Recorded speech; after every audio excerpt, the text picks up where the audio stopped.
السلام علیکم ورحمۃ اللہ وبرکاتہ۔ الحمدللہ رب العالمین والعاقبۃ للمتقین ومن تبعهم بإحسان إلى یوم الدین، اما بعد فاعوذ باللہ من الشیطان الرجیم، بسم اللہ الرحمن الرحیم، شہر رمضان الذی انزل فیہ القرآن۔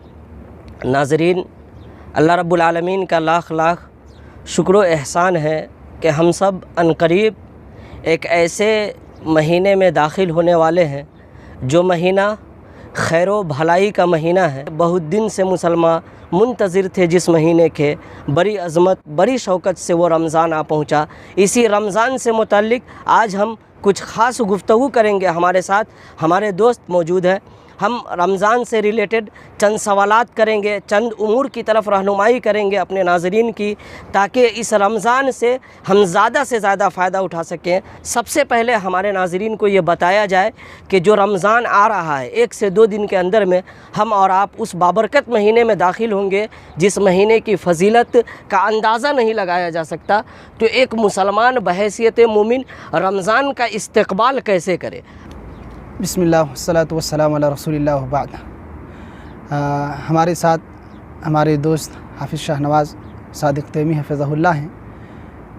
جو سوال ہے وہ یہ کہ رمضان کا استقبال ہم کیسے کریں، اور استقبال جو ہم رمضان کا کریں گے عام مہینوں سے بالکل مختلف، اس کی وجوہات آخر کیا ہیں، کیوں اس کا اتنا اہتمام ہوتا ہے اور اس مہینے کو خصوصی توجہ دی جاتی ہے۔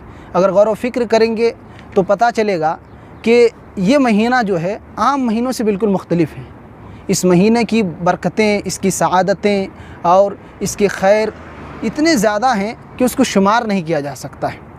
اسی مہینے میں قرآن مقدس کا نزول ہوا جو تمام انسانیت کے لیے دستور ہدایت ہے۔ اسی مہینے میں ایک رات ایسی ہے جس کے بارے میں پیارے نبی صلی اللہ علیہ وسلم نے فرمایا کہ وہ رات 1000 مہینوں کی عبادت سے بہتر ہے۔ اور اسی طریقے سے اس مہینے میں خصوصیت کے ساتھ قیام اللیل کرنا انسان کے سارے گناہوں کو مٹا دیتا ہے۔ اس مہینے کے روزے کی اگر بات کریں تو سب سے بڑا اور بنیادی عمل اس مہینے کا کہ ہم پورے مہینے کا خلوص نیت کے ساتھ روزہ رکھیں۔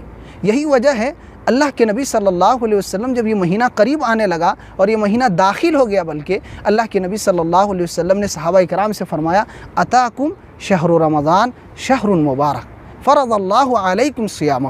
صحیح الجامع کی روایت ہے کہ اے میرے صحابہ کی جماعت، رمضان کا مہینہ تمہارے درمیان آ چکا ہے۔ یہ مہینہ سراپا خیر کا مہینہ ہے، برکتوں والا مہینہ ہے۔ اللہ تعالیٰ نے اس مہینے میں تمہارے لیے روزے کو فرض کیا ہے۔ تو یہ وہ مہینہ ہے جو سراپا خیر ہی خیر ہے۔ اس کی راتیں بھی خیر سے بھری ہوئی ہیں، اس کا دن بھی خیر سے پر ہے۔ لہذا ہمیں اور آپ کو اور تمام ناظرین کو، تمام مومنین کو چاہیے کہ اس مہینے میں سستی اور کاہلی سے بچیں۔ مہینے کے داخل ہونے سے پہلے ہی ہم توبہ و استغفار کریں، اپنے نامہ اعمال سے گناہوں کو مٹا لیں اور صحیح نیت کے ساتھ اس مہینے کا استقبال کریں۔ جب نامہ اعمال میں گناہ نہیں ہوں گے تو نیکیوں کی مزید تڑپ پیدا ہوگی۔ ایسے ہی اس مہینے کا استقبال اس طور پر بھی کریں کہ پچھلے زندگی میں یا پچھلے ایام میں جو ہم سستی اور کاہلی کرتے تھے ان ساری چیزوں کو ترک کر دیں، چاق و چوبند بنیں اور چستی پیدا کر کے یہ ایمانی تازگی اور دل میں احساس پیدا کریں کہ بہت ہی مبارک اور خیر و برکت کا موقع ہمارے درمیان آنے والا ہے۔ اگر آج ہم فائدہ نہیں اٹھا پائے، ہو سکتا ہے کہ آئندہ سال یہ موقع آئے نہ آئے۔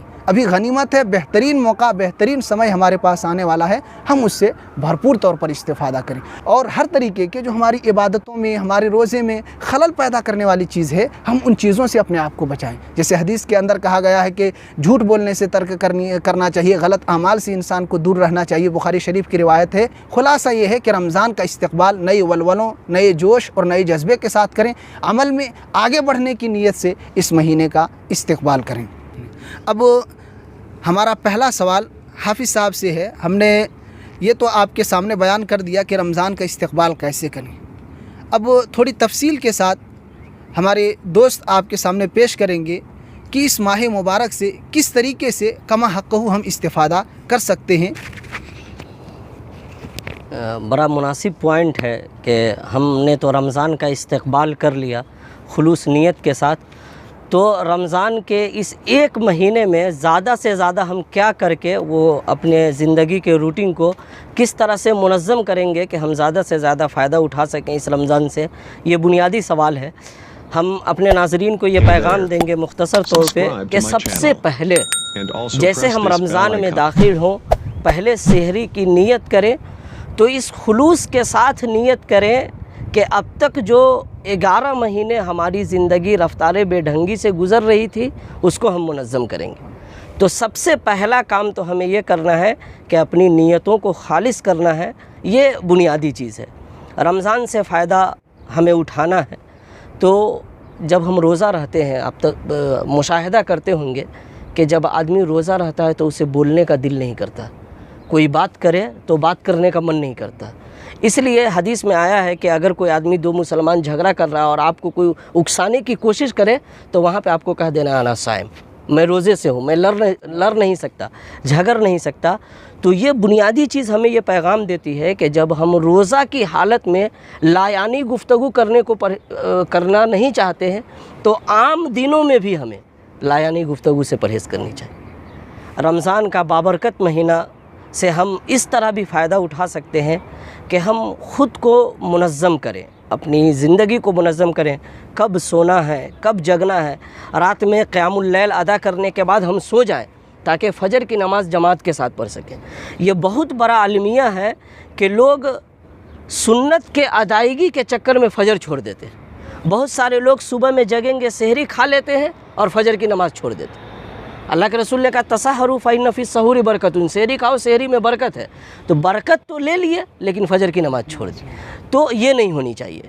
تو اولاً تو ہمیں فرائض کا اہتمام کرنا ہے، فرائض سے کوئی سمجھوتا نہیں، فرائض کے اہتمام کے بعد سنن اور نوافل کا اہتمام کرنا ہے۔ اسی طرح ہم جب فرائض کا اہتمام کریں تو رمضان کے مہینے میں کوشش ہونی چاہیے کہ ہم پہلی صف میں نماز پڑھیں۔ نماز میں بھی پہلی صف کی زیادہ فضیلت ہے، پہلی صف میں بھی دائیں جانب کی زیادہ فضیلت ہے۔ جو لوگ دائیں جانب ہیں وہ بائیں جانب والے سے بہتر ہے، جو لوگ دوسرے صف میں ہیں وہ اس سے بہتر پہلے صف والے ہیں۔ تو چونکہ رمضان میں تو ہم فارغ ہوتے ہیں، پورے دن ہم کو کوئی کام نہیں ہے، نہ کھانے کا جھنجھٹ ہے، نہ پینے کا جھنجھٹ ہے، کوئی جھنجھٹ نہیں ہے۔ کھانے میں جو گھنٹہ 2 گھنٹہ برباد ہوتا ہے اس سے آپ کو چھٹکارا ہے، اور بھی دیگر چیزیں سے انسان کو نجات مل جاتی ہے رمضان میں۔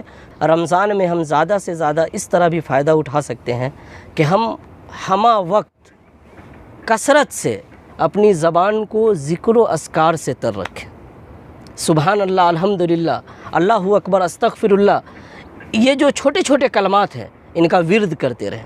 اب چونکہ جب ہم نے یہ جان لیا کہ ہمیں رمضان کو بہتر سے بہتر کرنا چاہیے، تو یہاں پہ ایک بنیادی سوال قائم ہوتا ہے یا لوگوں کے ذہن میں ایک بات آتی ہے کہ ہمارے جو اسلاف تھے جن کا زمانہ سب سے بہترین زمانہ تھا، جو خیر القرون تھا، تو اصحاب خیر القرون رمضان کا اہتمام کیسے کرتے تھے؟ تو آپ تھوڑا ہمارے ناظرین کو یہ بتائیں کہ اسلاف کا رمضان میں خاص عمل کیا تھا، اسلاف رمضان کو کس طرح سے گزارتے تھے؟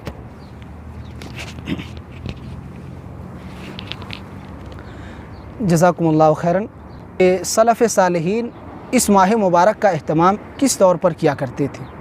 اللہ کے نبی صلی اللہ علیہ وسلم کی زندگی جو ہم سب کے لیے قدوہ، آئیڈیل اور نمونہ ہیں، آپ صلی اللہ علیہ وسلم کے پاس ہر دن رمضان کے ماہ مبارک میں ہر رات جبریل علیہ السلام تشریف لاتے تھے اور قرآن کا مدارسہ ہوتا تھا۔ آپ پڑھ کر کے سناتے تھے، جبریل علیہ السلام سنا کرتے تھے۔ یہ سلسلہ ابتدا سے لے کر آپ صلی اللہ علیہ وسلم کی وفات تک جاری رہا۔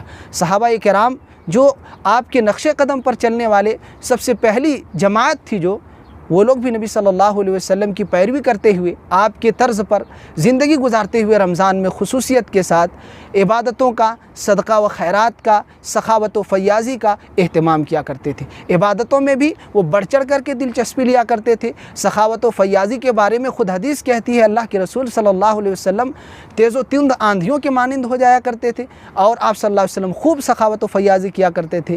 ایسے ہی اگر دوسری چیزیں بھی لیں گے، اس کے علاوہ اور بھی جتنے خیرات خیرات ہیں، چاہے نفلی نمازیں ہوں، فرائض کا اہتمام ہو، اور اسی طریقے سے قیام اللیل کا اہتمام ہو، سب میں آپ دیکھیں گے صحابہ کرام کا جو طرز عمل تھا اور سلف صالحین کا وہ کچھ بڑھ کر کے، عام دنوں سے بالکل ہٹ کر کے ہوا کرتا تھا۔ بلکہ امام مالک رحمہ اللہ کے بارے میں آتا ہے، امام دار الہجرہ، اسی مسجد نبوی کے اندر، مدینہ کے اندر، وہ سال بھر درس دیا کرتے تھے مسجد نبوی میں، لیکن اہل علم نے لکھا ہے کہ جب رمضان کا مہینہ آ جاتا تھا تو امام مالک رحمہ اللہ وہ دروس کو ترک کر دیا کرتے تھے اور صرف قرآن کی تلاوت کے لیے فارغ ہو جایا کرتے تھے۔ پورے دروس کو مسجد نبوی میں جو سال بھر ان کا چلتا تھا، درس حدیث ہیں اور دیگر جو مسائل سے متعلق ہیں، ان ساری چیزوں کو ترک کر کے صرف قرآن کی تلاوت میں لگ جایا کرتے تھے۔ ایسے ہی امام بخاری رحمہ اللہ کے بارے میں آتا ہے کہ سب کوئی جانتے ہیں، امام المحدثین ہیں، ان کے بارے میں آتا ہے کہ رمضان کے مہینے میں ہر دن، صرف دن میں وہ ایک مرتبہ قرآن ختم کیا کرتے تھے، اور رات میں بھی قرآن کے حصے کو، اکثر حصے کو کی تلاوت کیا کرتے تھے۔ ایسے ہی سعید بن جبیر، یہ مشہور تابعی ہیں، ان کے بارے میں آتا ہے کہ وہ ہر 2 دن میں رمضان میں قرآن کو ختم کیا کرتے تھے۔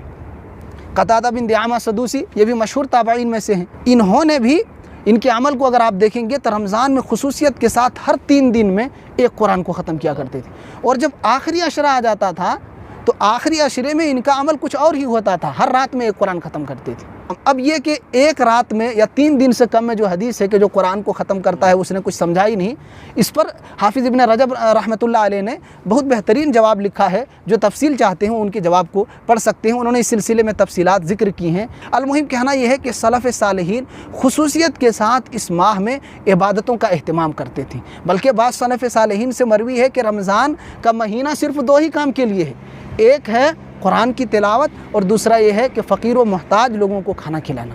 ہمیں بھی ان کے نقش قدم پر چلنے کی ضرورت ہے اور اس مہینے کا اسی انداز میں استقبال کرنے کی ضرورت ہے۔ ہم اب حافظ صاحب سے یہ سوال کرنا چاہتے ہیں کہ اس سلسلے میں آپ تھوڑی تفصیل کے ساتھ ہمیں بتائیں کہ قرآن و حدیث کی روشنی میں رمضان اور قرآن کا کیا تعلق ہے، کیا گہرا ربط ہے کہ سلف صالحین خصوصی طور پر اس ماہ مبارک میں قرآن کا اہتمام کیا کرتے تھے۔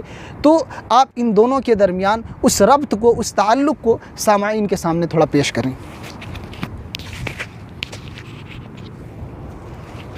بڑا اہم نقطہ ہے کہ ہمارے اسلاف، جیسا کہ ہمارے اشرف بھائی نے کہا امام مالک رحمۃ اللہ علیہ کے بارے میں، کہ مسجد نبوی میں درس دیتے تھے اور سب چیز کے درس کو ختم کر کے قرآن کی تلاوت کے لیے اپنے آپ کو مختص کر دیتے تھے۔ تو سوال یہ بنیادی قائم کیا گیا کہ رمضان اور قرآن کا آپس میں ریلیشن اور تعلق کیا ہے۔ اس سلسلے میں ہم اپنے ناظرین کو مختصر میں 3 نقطہ بتانا چاہیں گے۔ سب سے پہلے قرآن نے خود کہا شہر رمضان الذی انزل فیہ القرآن، کہ رمضان وہ بابرکت مہینہ ہے جس میں قرآن نازل ہوا۔ قرآن چونکہ انسانیت کی ہدایت کے لیے نازل ہوا، جب قرآن نازل ہوا تو انسانیت ہدایت سے دور تھی۔ عرب معاشرے میں گناہ دنیا میں پایا جاتا ہو اور عرب اس کو انجام نہ دیتے ہو، یہ تصور نہیں تھا۔ یعنی دنیا میں جو بھی گناہ تھے وہ عرب کرتے تھے۔ اپنی سوتیلی ماں تک سے شادی ہوتی تھی عرب معاشرے میں، تو اس معاشرے میں جب قرآن نازل ہوا تو وہ رمضان میں نازل ہوا۔ تو سب سے پہلا ربط تو یہ ہے کہ ہماری ہدایت کے لیے، ہم انسانیت جس چیز کو پڑھ کر کے ہدایت لے رہے ہیں، وہ ہدایت کی کتاب اسی بابرکت مہینے میں آئی، جیسا کہ قرآن میں کہا۔ اللہ کے رسول صلی اللہ علیہ وسلم، جیسا کہ آپ نے ذکر کیا کہ حضرت جبرائیل علیہ السلام کے ساتھ مدارسہ کرتے تھے، مذاکرہ کرتے تھے، قرآن کا دور کرتے تھے اسی بابرکت مہینے میں۔ اور جس سال آپ کی وفات ہوئی تو آپ نے 2 مرتبہ مذاکرہ کیا۔ تو اس سے بھی پتہ چلتا ہے کہ رمضان کا اور قرآن کا آپس میں بڑا گہرا ربط و تعلق۔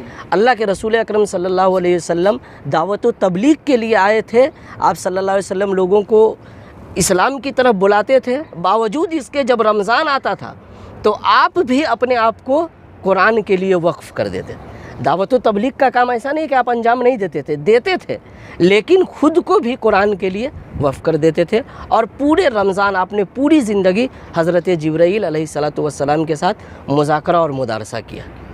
اس سلسلے میں اللہ کے رسول صلی اللہ علیہ وسلم کی ایک حدیث آتی ہے جہاں قرآن اور رمضان اور روزے کو ایک ساتھ ذکر کیا گیا۔ اللہ کے رسول فرماتے ہیں الصوم، یا ایک روایت میں الصیام والقرآن شفیعان للعباد یوم القیامہ، کہ روزہ اور قرآن کل قیامت کے دن بندوں کے حق میں سفارش کریں گے۔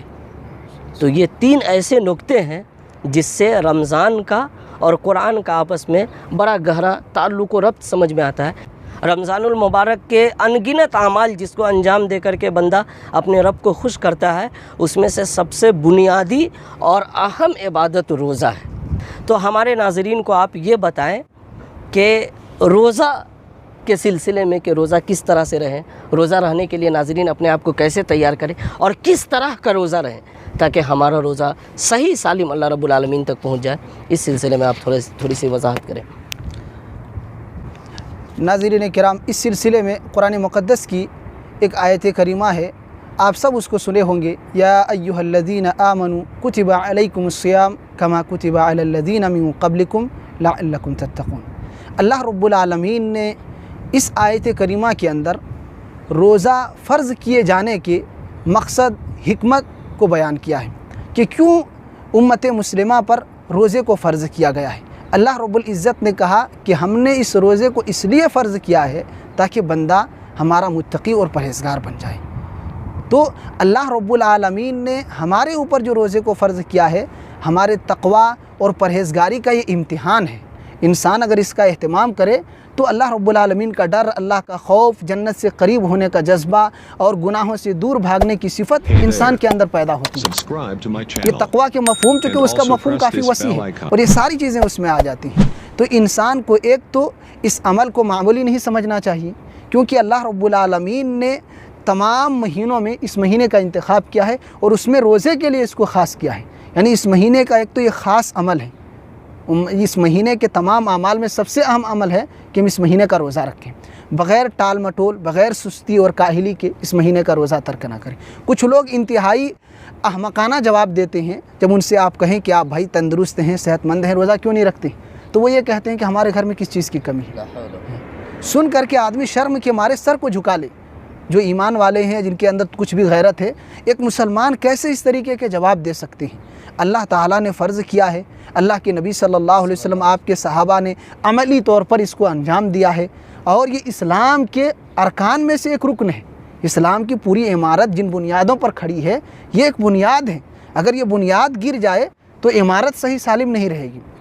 اور ساتھ ہی ساتھ انسان کس طریقے سے اپنے شرعی مسائل کو کھلواڑ بنا سکتا ہے، یہاں وہ کھلواڑ ہی کر رہا ہے، اور ایسا شخص مسلمان نہیں ہو سکتا ہے جو اس طریقے سے شرعی مسائل کا استہزاء کرے اور اس کو، یعنی اس کی وقت کو، اس کی اہمیت کو ختم کرنے کی کوشش کرے۔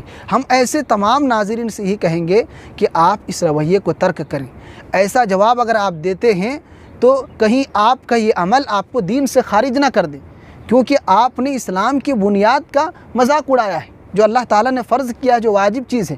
ایک سوال عام طور پہ آتا ہے اپنے سماج میں کہ بہت سارے لوگ پوچھتے ہیں کہ اگر کوئی آدمی روزہ رکھ رہا ہے لیکن نماز نہیں پڑھ رہا ہے تو کیا اس کا روزہ ہوگا کہ نہیں؟ ہاں، اس سلسلے میں 2-3 باتیں میں کہنا چاہتا ہوں۔ ایک بات تو یہ ہے کہ روزہ اور نماز یہ دونوں الگ عبادتیں ہیں۔ اگر نماز نہیں پڑھیں گے تو نہ پڑھنے کا گناہ ہوگا، روزہ نہیں رکھیں گے تو روزہ چھوڑنے کا گناہ ہوگا۔ ایک کی وجہ سے دوسرے عمل برباد ہو جائے، ایسا نہیں ہے، یہ دونوں مستقل عبادتیں ہیں۔ اور ساتھ ہی ساتھ دوسری بات اس میں یہ ہے کہ قبول ہوگا یا نہیں ہوگا یہ اللہ تعالیٰ جانتا ہے، ٹھیک ہے۔ لیکن روزے کی قبولیت کی کچھ علامتیں ہیں کہ انسان کو جس مقصد کے لیے اللہ تعالیٰ نے یہ روزہ عطا کیا ہے، اس مقصد میں وہ پورا اتر رہا ہے کہ نہیں اتر رہا ہے۔ ظاہر سی بات ہے، روزہ کا مقصد صرف وہ بھوکا پیاسا، جیسا کہ ہم نے پچھلے گفتگو میں ذکر کیا، کہ یہ نہیں ہے، بلکہ اس کے مقاصد میں یہ بھی ہے کہ انسان مجموعی طور پر اپنی زندگی میں ہر طریقے سے بہتری لائے۔ اور نماز تو ایسی عبادت ہے کہ صحابہ کرام بالاتفاق ایسے انسان کو مسلمان ہی نہیں سمجھتے تھے۔ دوسرے مسائل میں اختلاف ہو سکتے ہیں، لیکن صحابہ کرام اس مسئلے میں کوئی اختلاف ان کے درمیان نہیں تھا کہ جو نماز نہیں پڑھتا ہے وہ مسلمان نہیں ہے۔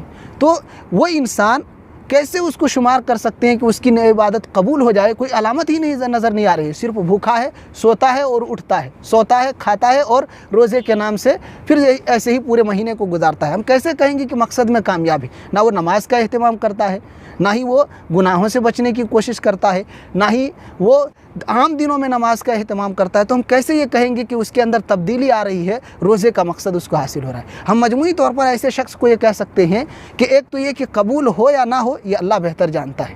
دوسری چیز یہ کہہ سکتے ہیں کہ آپ کے عمل سے خود ہی یہ ظاہر ہو رہا ہے کہ آپ کی عبادتیں کہیں دور جا رہی ہیں، قبولیت سے کوسوں دور ہیں، کیونکہ آپ نے خود ہی اپنی زندگی میں ایسے اعمال انجام دیے اور ان کاموں کو چھوڑ دیا جو قبولیت کے باعث تھے، اور ان اعمال کو انجام دیا جو قبولیت کی راہ میں رکاوٹ ہیں۔ تو یہ تین چیزیں ہیں، ایک تو یہ کہ قبولیت اللہ تعالیٰ جانتا ہے، لیکن انسان کو کوشش کرنا چاہیے۔ ایک غلطی کی وجہ سے زندگی میں ساری غلطی نہیں کرتے جائیں گے، ایک پاؤں ٹوٹ گیا ہے تو دوسرے کو توڑ دیں گے، ایسی بات تو نہیں ہے۔ اب اگر نماز انسان نے کبھی چھوڑ دیا تھا، اس کی وجہ سے کہے تم روزہ بھی نہ رکھو، یہ تو غلط بات ہے۔ ان کو کہیں کہ آپ شروع کریں، آج ہی سے شروع کریں، اور نیت کریں کہ آگے نماز کی بھی پابندی کریں گے، کیونکہ جو رمضان میں رب ہے ہمارا، وہ عام دنوں میں بھی ہمارا رب ہے۔ جب رمضان میں عبادت کرتے ہیں وہ قبول کرتا ہے، ہماری زندگی کو بہتر بناتا ہے۔ رمضان کے بعد بھی وہی رب ہے، اگر اس سے جڑے رہیں گے تو عام دنوں میں بھی ویسے خوش رہیں گے۔ تو صرف رمضان کا رب نہیں ہے کہ رمضان میں نماز پڑھے عام دنوں میں چھوڑ دیے، کچھ یہ بھی کرتے ہیں کہ عید کی نماز جیسے ختم ہوئی وہیں جا کر کے وہ نماز کو سمجھیے کہ دفنا کر کے آ گئے ہیں، اب پھر آئندہ سال جب رمضان آئے گا تب وہ دوبارہ نماز شروع کریں گے۔ تو ایسے بھائیوں سے میں یہی کہنا چاہتا ہوں کہ اللہ رب العالمین عام دنوں میں بھی ہمارا رب ہے، عام دنوں میں بھی ہم اس کے بندے ہیں اور اس کی عبادت کی ضرورت ہے ہمیں، پھر کیوں عام دنوں میں ہم ترک کریں؟ یہ ابھی جو آپ نے ایک پوائنٹ کہا کہ جیسے رمضان جیسے ختم ہوتا ہے تو بہت سارے لوگ اپنے نماز کو دفنا دیتے ہیں اور چلے جاتے ہیں۔ اس سلسلے میں ایک نقطہ میری طرف سے یہ ہے کہ چونکہ جیسے وہ مسجد میں آتے ہیں رمضان میں نماز پڑھنے، تو پورے محلے والے ان کو رمضانی نمازی اور رمضانی نمازی کہہ کر پکارنے لگتے ہیں۔ ایک ایک فرد، یعنی کہ جو مستقل نمازی ہیں، ہر محلے میں جو چند افراد نماز پڑھتے ہیں، وہ ان کو رمضانی نمازی کا طعنہ دیتے ہیں کہ یہ رمضانی نمازی ہے، رمضان کے بعد یہ ختم ہو جائیں گے۔ تو چونکہ ہمیں اس چیز سے بھی پرہیز کرنا ہے، اگر اللہ پاک نے کسی مسلمان کو رمضان میں ہی توفیق دی ہے نماز پڑھنے کی، تو ہم کون ہوتے ہیں ان کو برا بھلا کرنے والے؟ اس لیے اللہ نے کہا الذی خلق الموت والحیات لیبلوکم ایکم احسن عملا، بہتر عمل اللہ کو پسند ہے، اکثر عمل مطلوب نہیں ہے، احسن عمل مطلوب ہے۔ تو چونکہ بہت سارے لوگ ان کو رمضانی نمازی کہتے رہتے ہیں، اور جیسے وہ آخری عشرہ آتا ہے تو یہ بھی چیمی گوئیاں شروع ہو جاتی ہے کہ آپ مسجدیں خالی ہوں گی۔ تو چونکہ جو بیچارہ آیا ہے اس کو پتہ ہے کہ آپ میرے خالی ہونے کا وقت آ رہا ہے، تو اس سلسلے میں جو مستقل نمازی ہیں ان کا رویہ تو یہ ہونا چاہیے کہ ان کا اتنا خندہ پیشانی سے استقبال کرتے ان نمازی کا کہ ان کو لگتا ہے یار ہم اتنی اچھی جگہ سے اتنا دور کیوں تھے اور اتنی تاخیر ہم مسجد آنے میں کیوں کر دیے۔ اب میں ایک اور سوال حافظ صاحب سے اسی سلسلے میں کرنا چاہتا ہوں رمضان سے متعلق، خصوصی طور پر کہ اس ماہ مبارک میں ہم قرآن سے کیسے جڑیں، قرآن کو کتنا پڑھیں اور کس طریقے سے ایک ترتیب بنائیں کہ اس ماہ مبارک میں زیادہ سے زیادہ قرآن پڑھ کر اس کو سمجھ کر کے عملی طور پر قرآن سے استفادہ کر سکیں۔ اس سلسلے میں تفصیلی گفتگو انشاءاللہ حافظ صاحب آپ کے سامنے کریں گے۔ باتیں آئی کہ رمضان کا اور قرآن کا آپس میں بڑا گہرا ربط و تعلق ہے، تو سب سے پہلے تو ہمیں جو ہے نا قرآن کے عظمت کا احساس ہونا چاہیے کہ مسلمانوں کے پاس کتنی عظیم اور کتنی بڑی کتاب ہے، کتنی بڑی نعمت ہے۔ یہ نعمت اور کسی قوم کے پاس نہیں، اور سابقہ امتوں کے پاس بھی اتنی عظیم نعمت نہیں تھی۔ اللہ پاک نے چیلنج کیا کہ اگر قرآن جیسی کوئی آیت پیش کرتا ہے، کوئی صورت پیش کر سکتا ہے تو کر سکے، اور لوگ نہیں کر سکے۔ تو یہ مسلمانوں کے پاس ایک بڑا سرمایہ موجود ہے۔ اس سلسلے میں ایک اور یہاں سوال کرنا چاہتا ہوں، کچھ لوگ اکثر جیسے بزرگ جو ہو جاتے ہیں یا عمر جن کے اوپر زیادہ ہو جاتی ہے، وہ یہی بہانہ بنا کر کے قرآن سے دور بھاگ جاتے ہیں کہ اب ہمارا وقت ختم ہو چکا ہے، قرآن پڑھنے کا، یاد کرنے کا زمانہ ختم ہو چکا ہے، پہلے نہیں یاد کیے، دوسری پریشانیاں تھیں، اب کیا یاد کریں گے؟ تو یہ اس مبارک مہینے سے ملتے جلتے ان کو آپ کیا کہہ سکتے ہیں؟ تو ایسے لوگوں کے لیے اللہ کے رسول صلی اللہ علیہ وسلم فرماتے ہیں، دیکھیں سیکھنے کی کوئی عمر نہیں۔ بہت سے سلف کے بارے میں آتا ہے کہ 40 سال کے بعد وہ قرآن سیکھنا اور پڑھنا شروع کیے۔ تو اگر ہمارے یہ بزرگ قرآن پڑھنا سیکھ لیتے ہیں اور ٹھہر کے اٹک کے ہی پڑھتے ہیں، تو حدیث میں آتا ہے کہ جن کو پڑھنے میں مشقت ہو فعلیہ اجران، تو ان کے لیے دوہرا اجر ہے۔ تو اگر ہمارے یہ بزرگ اٹک کے پڑھنا سیکھ لیں تو ان کو دوہرا اجر ملے گا۔ اور یہ مبارک مہینہ آدمی اور اگر نہیں سیکھ سکتے ہیں، مان لیجئے کہ ان کی عمر اب اس لائق نہیں رہی کہ یہ نہیں سیکھنا چاہیے، تو کم سے کم چھوٹی چھوٹی جو صورتیں ہیں، آیت الکرسی یاد کر لیں، کتنی فضیلت ہے آیت الکرسی کی، قل هو اللہ احد یاد کر لیں، انا اعطینا یاد کر لیں، ربنا آتنا فی الدنیا حسنہ، اس طرح کی جو چھوٹی چھوٹی آیتیں ہیں جس کے بارے میں حدیث میں فضیلتیں وارد ہوئی ہیں وہ یاد کر لیں، تو انشاءاللہ وہ بھی قرآن سے جڑ سکتے ہیں۔ آج کے دور میں جو ڈیجیٹل دنیا ہے، یہ بزرگ کے پاس بھی بڑا موبائل ہوتا ہے، تو اگر آپ قرآن پڑھ نہیں سکتے ہیں تو کم سے کم قرآن سن تو لیں، تلاوت لگا دیں، عزم کریں کہ ڈیلی ایک پارہ سن کر کے سوئیں گے۔ قرآن سے جڑنے کا ہمارا ایک زاویہ اور ایک نظریہ یہ بھی ہونا چاہیے کہ ہم حفظ کریں۔ سلف کیا کرتے تھے کہ وہ اپنے بچوں کو جب ابتدا کرواتے تھے تعلیم کی تو پہلے قرآن حفظ کرواتے تھے۔ تو یہ بابرکت مہینہ ہمارے لیے بڑا اپرچونٹی اور بڑا مبارک موقع ہے کہ ہم خود کو قرآن سے قریب اس طرح کریں کہ ہم قرآن حفظ کرنا شروع کریں۔ قرآن سے قریب ہونے کے سلسلے میں ایک آخری بات ہم کہیں گے کہ قرآن کے ترجمہ اور تفاسیر کو بھی ہم پڑھیں۔ پورے رمضان میں جو لوگ کبھی ترجمہ تفسیر نہیں پڑھیں وہ کوشش کریں کہ ہم 5 پارہ کا ترجمہ تفسیر پڑھ لیں گے۔ اگر 5 پارہ نہیں تو 2 پارہ کا پڑھ لیں گے، 2 پارہ نہیں تو 1 پارہ کا پڑھ لیں گے، لیکن یہ عزم کریں کہ ہم رمضان میں 1 پارہ کا بھی ضرور ترجمہ اور تفسیر پڑھیں گے، ایسا نہیں ہے کہ نہیں پڑھیں گے۔ اور جو لوگ اچھے سے قرآن کی تلاوت کرنا جانتے ہیں ان کو میں ایک نسخہ بتا دوں اپنی آخری بات کے طور پہ کہ قرآن رمضان میں ختم کرنے کا آسان طریقہ اور ٹرک کیا ہے۔ ہر نماز کے بعد اگر 4 صفحہ پڑھے تو 5 چوکا 20، ایک دن میں اس کا 1 پارہ ہو جائے گا تو مہینہ میں 1 ختم۔ تو کم سے کم 4 صفحہ تو ہم پڑھ ہی سکتے ہیں۔ 4 صفحہ اگر کوئی اذان کے بعد بھی مسجد جا رہا ہے، 10 منٹ بھی باقی ہے، 7-8 منٹ بھی باقی ہے، تو وہ 4 صفحہ پڑھ لے گا۔ تو اگر ہم اس طرز پہ عزم کریں کہ ہم قرآن کو ختم کریں گے تو انشاءاللہ ہمارے ناظرین کو فائدہ ہوگا۔ خلاصے اور تتمے کے طور پہ ہم اشرف بھائی سے گزارش کریں گے تو قیام اللیل اور اس طرح کی جو دیگر عبادتیں مختصر اور خلاصے کے طور پہ آخری بات کے طور پہ ہمارے ناظرین کو بتا دیں۔ ناظرین کرام، اس پوری گفتگو میں آخری نقطے کے طور پر میں جو پوائنٹ بتانا چاہتا ہوں وہ ہے قیام اللیل، جسے ہم تراویح کی نماز کہتے ہیں، عام دنوں میں تہجد کی نماز کہتے ہیں، اسی کا یہ تیسرا نام قیام اللیل بھی ہے۔ اس مہینے کے اندر جو خاص اعمال انجام دیے جاتے ہیں ان میں ایک ہے قیام اللیل۔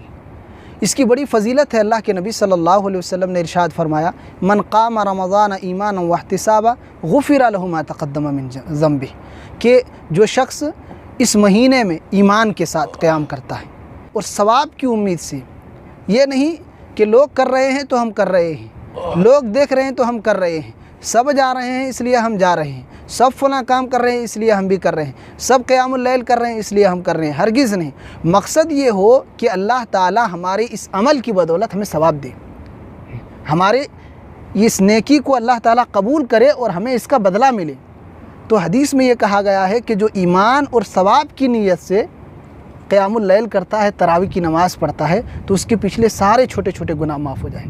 دیکھ رہے ہیں عمل صرف گھنٹہ، 1.5 گھنٹہ، 2 گھنٹہ بڑی مشکل سے آپ رکھ لیں، پوری زندگی کے گناہ صاف نامہ عمل سے، چھوٹے چھوٹے سارے گناہ اللہ تعالیٰ صرف اس عبادت کی برکت سے مٹا دے گا۔ اور ایک دوسری فضیلت ہم یوں بیان کر سکتے ہیں، اللہ کے نبی صلی اللہ علیہ وسلم نے ایک حدیث کے اندر ارشاد فرمایا، سنن النسائی وغیرہ کے اندر، صحیح الجامع کے اندر اور دوسری کتابوں میں یہ روایت موجود ہے کہ جو انسان امام کے ساتھ نماز پڑھتا ہے، تراویح کی نماز قیام اللیل جو امام کے ساتھ پڑھتا ہے اور اس وقت تک امام کے ساتھ کھڑا رہتا ہے حتیٰ ینصرف، جب تک کہ امام نمازوں سے فارغ نہ ہو جائے، یعنی پوری تراویح امام کے ساتھ پڑھتا ہے وطر سمیت، اللہ کے نبی صلی اللہ علیہ وسلم فرماتے ہیں اس کو پوری رات قیام کرنے کا ثواب ملے۔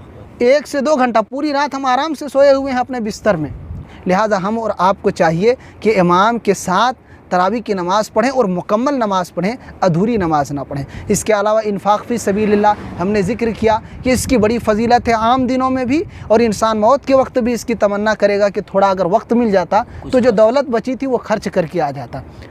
تو اس سے اندازہ لگا سکتے ہیں کہ کتنی اہمیت ہوگی، انسان مرتے وقت بھی یہی چاہ رہا ہے کہ صدقہ کر لوں۔ اور خصوصیت کے ساتھ یہ مہینہ تو صدقہ و خیرات کا ہے، یہ مہینہ تو جب ہم خوش ہیں، اس مہینوں کی برکتوں سے فائدہ اٹھا رہے ہیں، تو جو ہمارے بھائی مجبور ہیں، لاچار ہیں، یا مال کی وجہ سے وہ بیچارے اس مہینے میں ناخوش نظر آ رہے ہیں، تو مالی مدد کے ذریعہ ہم ان کو اپنی صف میں لانے کی کوشش کریں۔ ماشاءاللہ کافی قیمتی باتیں آئیں، ہمیں بھرپور یقین ہے کہ ہمارے ناظرین کو بہت فائدہ ہوگا، اور خصوصاً جو ہماری عوام ہے، چونکہ ہماری گفتگو علماء طبقہ اور طلبہ طبقہ کے لیے نہیں تھی، عوام طبقہ کے لیے تھی، تو ہمیں یقین ہے کہ عوام بھرپور استفادہ کریں گے۔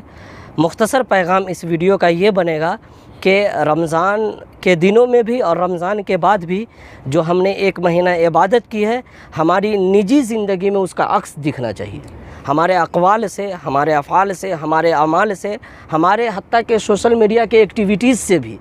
آپ کا رمضان میں سوشل میڈیا کا پوسٹ بھی رمضان والا ہو، واٹس ایپ پہ جو آپ اسٹیٹس لگاتے ہیں وہ بھی رمضان والا ہو، فیس بک پہ کچھ اگر آپ لکھ رہے ہیں، ویڈیو شیئر کر رہے ہیں تو وہ بھی رمضان والا ہو۔ تو مختصر پیغام یہ ہے کہ ہم رمضان میں خود کو اس طرح سے پیش کریں کہ اگلا آدمی جب دیکھے تو وہ یہ محسوس کرے کہ مسلمان کسی خاص مہینے سے گزر رہے ہیں۔ اللہ رب العالمین سے ہم دعا کرتے ہیں کہ اللہ پاک ہمیں رمضان کے بابرکت مہینے میں زیادہ سے زیادہ نیکی بٹورنے کی توفیق عطا فرمائے۔